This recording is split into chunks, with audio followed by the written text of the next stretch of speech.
mu myambaro myiza cyane bagaragara nk'abayisilamu bambaye bikwije, abagabo beza n'abagore beza cyane. Ni mu gitaramo cya Israel Mbonyi, turacyari kubakurikiranira amakuru kandi menshi. Imyambaro y'abaririmbyi bashya Israel Mbonyi yakuruye impaka ku mbuga nkoranyambaga. Ni amakuru agezweho rwose. Israel Mbonyi nyine Noheli yayitanze ku bakunzi be kandi yayitanze imeze neza cyane. Umuhanzi Israel Mbonyi mu gitaramo cye ari kumurika alubumu ye nshya n'ubundi yise Ndi Ubuhamya Bwigendera, yakoze igitaramo cy'amateka uyu munsi ku itariki 25.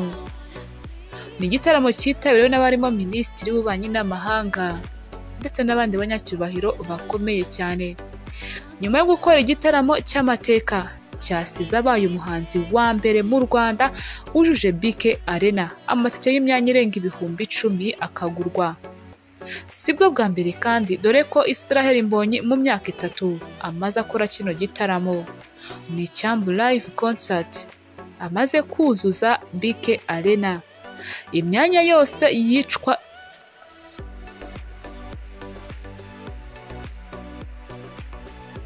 Imyanya yose yicarwamo yari yuzuye. Amatike yaguzwe ashira ku isoko.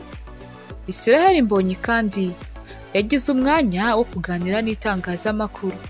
Ni ikiganiro cyabereye muri BK Arena mu ijoro ryo kwa 25 kugeza n'ubundi ku 26 dore ko byageze mu masaha y'ijoro.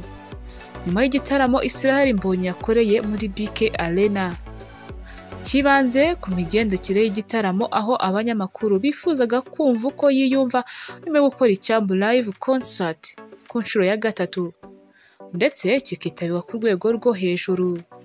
Muri iki kiganiro Israel Mbonyi yavuze ko yishimiye uko igitaramo cyagenze, ahamya ko byari ubunararibonye budasanzwe kuza BK Arena abarenga 10,000. Uyu muhanzi yavuze ko atangira iki gitaramo yari afite ubwoba, ariko uko imyiteguro yagendaga akabona uburyo abantu bamushyigikiye bwagiye bushira. Mbonyi utigeze aca ku ruhande yavuze ko ubwo igitaramo cyari gitangiye yahuye n'ikibazo cy'ijwi kubera imyiteguro yari amazemo iminsi, ariko ashimira Imana n'abakunzi be bamubaye hafi ntibatume hari icyangirika. Yagize ati, ndashimira Imana, niba mwabibonye ijwi ryanjye ryagize ikibazo tugitangira kubera imyiteguro twari tumazemo iminsi, ariko ndashima Imana ku bakunzi bacu twahise dukomeza igitaramo nta cyapfuye.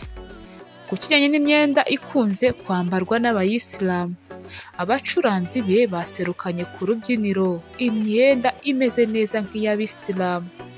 Israel Mbonyi yabihakanye ahamya ko iriya atari idini, ahubwo abantu bakunze kubihuza ariko atari ukuri, aho yagize ati, iriya myenda ntabwo ari iy'abayisilamu, iriya ni imyambaro y'abantu batuye mu bihugu byo mu burasirazuba bwo hagati, nuko babihuza nuko benshi bayambara ari abayisilamu, ariko umuntu wese yayambara nta kibazo.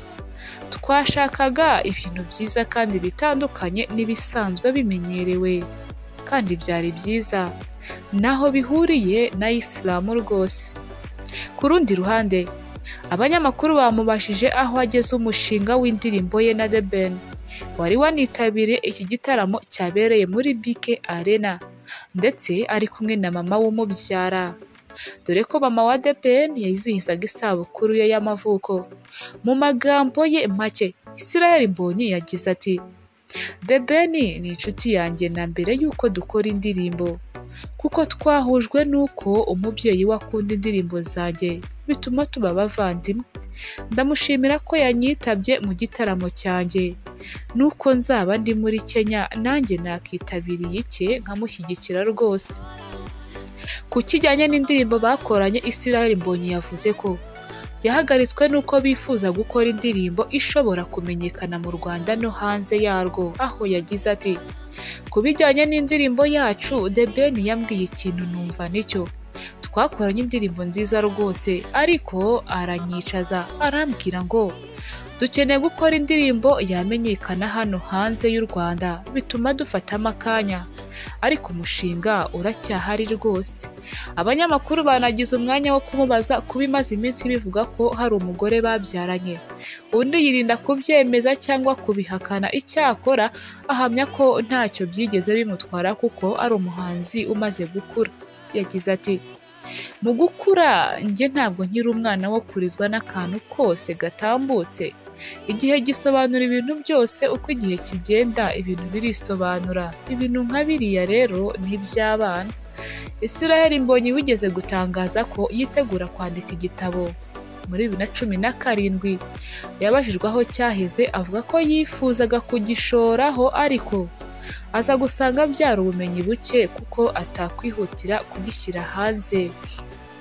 Yagize ati, kurindira nkagwiza ubwenge nkunguka ibindi bitekerezo, nibaza ko aribwo kizaba cyiza kurushaho, kuko ubu nararibonye maze kugira buruta ubwo nari mfite kiriya gihe.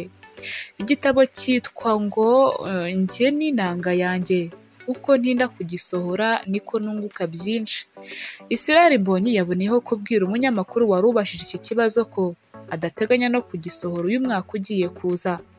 Icyakora ahamya ko uzakurikiraho byibura 2026 gashobora kubirebaho akagisohora. Reka ngushimire cyane, nkubwire yuko wahisemo neza kumvira amakuru agezweho hano kuri Blando TV Show. Amahoro y'Imana akomeze kubana nawe. Shalom shalom.